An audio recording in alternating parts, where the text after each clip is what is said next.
Odatda yozgi transfer oynasi doim katta tavakkal, kutilmagan qarorlar va millionlab dollarlar aylanadigan davr bo'ladi. Ammo bu safargi transfer bozori odatdagidan ancha boshqacha tus olishi mumkin. Sababi oddiy. Bizni jahon chempionatidan keyingi eng shov-shuvli transfer oynalaridan biri kutmoqda. Futbol olamida esa mundialdan keyingi yoz hech qachon tinch o'tmagan. Bilasiz, jahon chempionatidagi atigi bitta yorqin o'yin ham futbolchining narxini osmonga chiqarib yuborishi mumkin. Kechagina oddiy transfer nomzodi bo'lib turgan futbolchi birdaniga gigant klublarning asosiy maqsadiga aylanadi. Yoki aksincha, katta umid bilan qaralayotgan yulduzning omadsiz turniri esa klub rahbariyatini barcha rejalarni qayta ko'rib chiqishga majbur qiladi. Eng qizig'i esa, hozir hech qachon ketmaydi deb o'ylayotgan futbolchilarimiz ham yoz oxiriga borib butunlay boshqa formada maydonga tushayotgan bo'lishi mumkin. Chunki zamonaviy futbolda sadoqatdan ko'ra moliya, yosh, taktika va loyiha muhimroq bo'lib qoldi. Mana shu videoda biz yozgi transfer oynasida kutilmaganda jamoasini tark etishi mumkin bo'lgan 10 nafar mashhur futbolchi haqida gaplashamiz. Ayrimlari moliyaviy muammolar sabab ketishi mumkin, boshqalari esa murabbiy bilan kelisha olmayapti. Video davomida sizni eng kutilmagan transfer ssenariylari, insider xabarlar va katta ehtimol bilan futbol olamini larzaga keltiradigan qarorlar kutmoqda. Shuning uchun videoni oxirigacha albatta tomosha qiling. Agar futbol va transferlar olamidagi eng so'nggi yangiliklarni o'tkazib yuborishni istamasangiz, hoziroq like bosib kanalga obuna bo'ling. Izohlarda esa sizningcha qaysi yulduz bu yoz eng shov-shuvli transferni amalga oshirishi mumkinligini yozib qoldiring. Anthony Michael Gordon. Newcastle muxlislari ro'yxatni aynan shu nom bilan boshlashimni xohlamasliklari aniq, lekin Anthony Gordon yozning eng og'riqli sotuvlaridan biriga aylanishi mumkin. U joriy mavsumda 46 ta o'yinda 17 ta gol va 5 ta assist bilan jamoaning eng xavfli quroliga aylandi.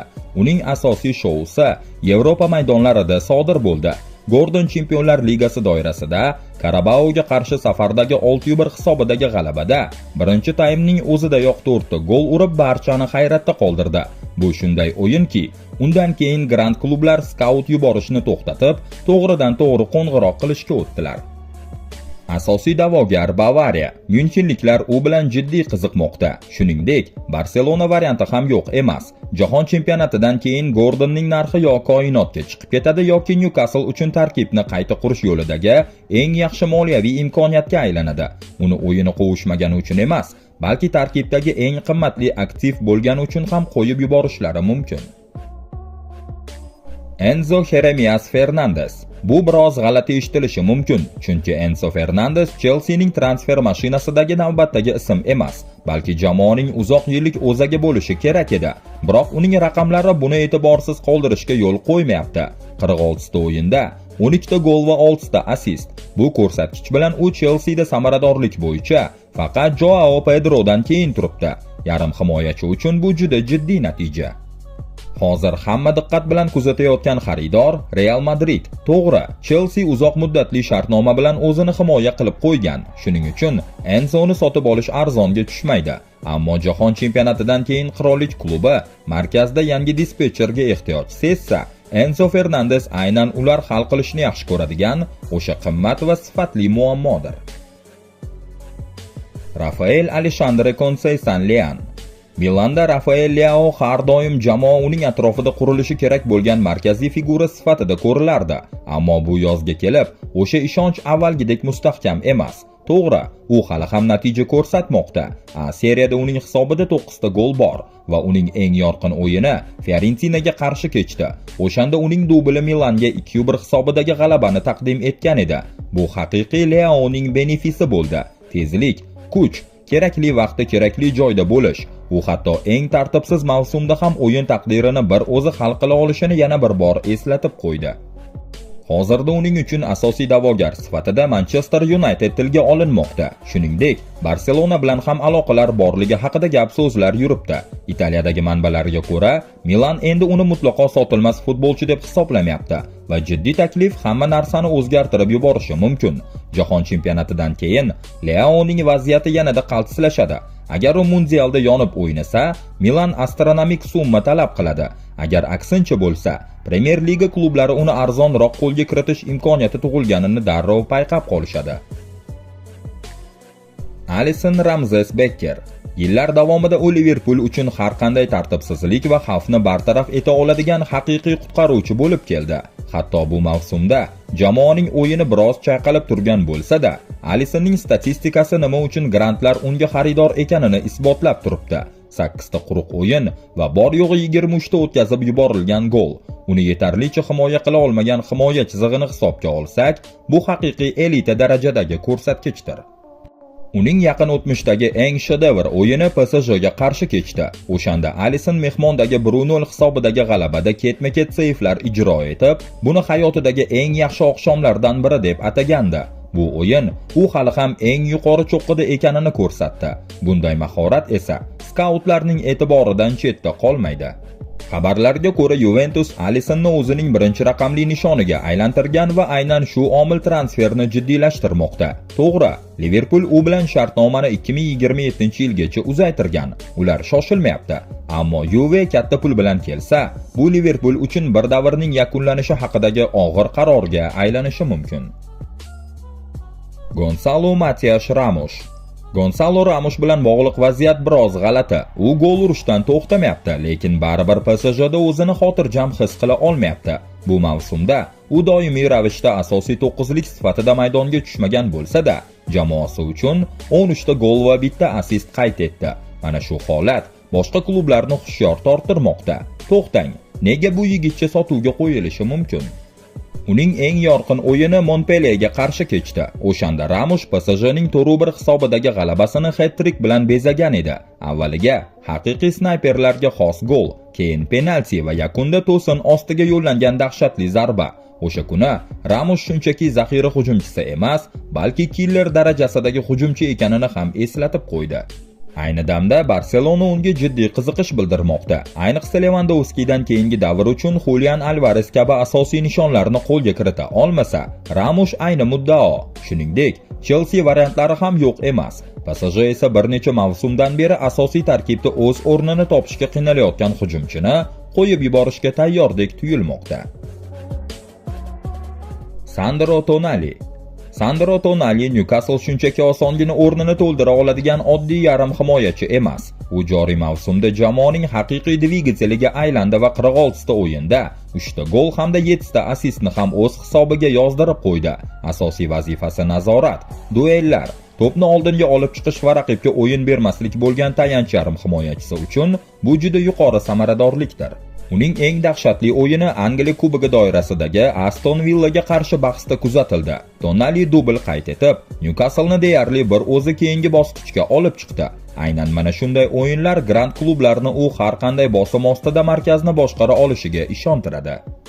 Markazni butunlay yangilashga muhtoj bo'lgan Manchester United allaqachon u bilan jiddiy bog'langan. Shuningdek, Juventus uni kuzatishda davom etmoqda. Hatto Manchester City skautlari ham uni o'z radariga olgani haqida xabarlar bor. To'g'ri, Newcastle uni olib qolishni istaydi, ammo bu yozda moliyaviy muvozanatni saqlash uchun kimnidir qurbon qilishga majbur bo'ladilar. Aynan shu nuqtada sotish yoki sotmaslik o'yini boshlanadi. Eduardo Selmi Camavinga. Real Madrid Eduardo Camavingani sotish haqidagi gaplari hali ham qulog'ingizga g'alati eshitilishi mumkin, chunki uning salohiyati juda baland. Lekin muammo ham aynan shunda. Madrid endi unga shunchaki iqtidor deb qaramayapti, balki undan barqarorlik talab qilmoqda. Bu mavsumda u La Ligada 26 ta o'yinda maydonga tushdi, biroq hujumdagi samaradorligi hali ham past. Chempionatda bor yo'g'i 1 ta gol, Chempionlar Ligasida esa 1 ta gol va 1 ta assist. Realdagi klubning asosiy tarkibiga da'vogar bo'lgan va o'zining eng gullagan yoshiga kirayotgan yarim himoyachi uchun bu ko'rsatkichlar bahs-munozaralarga sabab bo'lmoqda. Julian Alvarez. Atletico Julian Alvarezni sotishni aslo xohlamayotgani kundek ravshan. Ammo hujumchi 48 ta o'yinda 20 ta gol urib, 9 ta assist qayd etganidan keyin har qanday grand klubning ishtahasi ochilib ketishi tabiiy. Alvarez shunchaki o'rta miyoni jamoalarga gol uradigan hujumchi emas. U Chempionlar Ligasining yarim finalida Arsenal darvozasini ishg'ol qilib, Atleticoning Yevropadagi eng dahshatli quroliga aylanganini isbotladi. Hozirda uning uchun poygada asosiy da'vogarlar Barselona, Arsenal va PSG. Barsaga Lewandowskining o'rnini bosadigan uzoq muddatli merosxo'r kerak. Arsenal hali ham o'sha killer hujumchini qidirish bilan ovora. PSG esa doimgidek elit toifadagi forvardlarni diqqat bilan kuzatmoqda. To'g'ri, Atletico u uchun aql bovar qilmas summa so'rashi aniq, lekin jahon chempionatidan keyin bunaqa aqldan ozgan narxlar transfer bozorida oddiy holga aylanib qoladi. Carlos Enrique Casemiro. Bu juda g'alati vaziyat. Casemiro aynan yana foydali bo'lib ko'ringan pallada Manchester Unitedni tark etmoqda. Ko'pchilik uni qarib qoldi, kuchi qolmadi deb tanqid qilayotgan bir paytda, u bunga Uniteddagi faoliyatining eng kuchli yakuniy seriyasi bilan javob qaytardi. Tayanch zonasidan turib 9 ta gol va 2 ta assist. Bu hazil narsa emas. Hozirda ommaviy axborot vositalari uni jamoani cho'qqida turib tark etmoqda deb ta'riflamoqda va gap aynan shunda. U maydonda sudralib qolgani uchun eshik ko'rsatilgan futbolchi bo'lib ketmayapti. Uning ikkinchi yoshligi Michael Carrick qo'l ostida ochildi. United Carrick bilan 14 ta o'yindan 10 tasida g'alaba qozonib, Chempionlar Ligasi hududiga qaytib oldi. Casemiro hatto Carrickni asosiy murabbiy sifatida qolishini qo'llab-quvvatladi. Bu esa xayrlashuvni yanada ta'sirliroq qilmoqda. Unga asosiy da'vogarlar Inter Miami va so'nggi elit toifadagi toshdek mustahkam tayanch yarim himoyachisini qidirayotgan Saudiya klublari. Balki u fikridan qaytib shartnomasini uzaytirar, lekin vaqt uning foydasiga ishlamayapti. Vinicius Jose Paixão Oliveira Junior va Kylian Mbappe Lotten. Bu ro'yxatdagi eng shov-shuvli band. Chunki Real Madrid o'zi hech qachon istamagan qarorni qabul qilishga majbur bo'lishi mumkin. Xo'sh, Vinicius va Mbappe haqiqatdan ham uzoq yillar davomida bitta hujum chizig'ida talashmay, tortishmay o'ynay oladimi? Oxirgi voqealar vaziyatni ancha chigallashtirib yubordi. Vinicius yangi shartnoma imzolashni jahon chempionatidan keyinga qoldirgani aytilmoqda. Uning amaldagi bitimi 2027-yilda tugashini hisobga olsa, Madrid bu masalani shunchaki tashlab qo'ya olmaydi. Lekin gap faqat qog'ozda emas. 2 yil, 3 ta murabbiy va hujumni uyg'unlashtirishga bo'lgan bir necha urinishlardan so'ng muammo yuzaga chiqdi. Har ikki futbolchi ham jamoada birinchi skripka bo'lishni istamoqda. Vini o'zini Mbappe kelguniga qadar Madridni yelkasida ko'tarib yurgan super yulduzdek qadrlanishini xohlaydi. Mbappe esa qirollik klubi yillar davomida ortidan quvgan dunyoviy brend sifatida kelgan. Viniciusning maoshi bo'yicha talablari Mbappenikiga tenglashtirilgani haqidagi xabarlar bu taranglikni yanada oshirdi. Buning ustiga Mbappenining jarohatdan tiklanish paytida Italiyaga qilgan safari muxlislarning keskin noroziligiga sabab bo'ldi. Hatto ish muxlislarning uni sotishni talab qilib petitsiya yozishgacha yetib bordi. Arbeloa esa matbuot anjumanida uni to'liq himoya qilmadi. Erkin vaqt bu yaxshi, lekin mas'uliyat, pressing va klub ramzi hamma narsadan ustun deb ta'kidladi.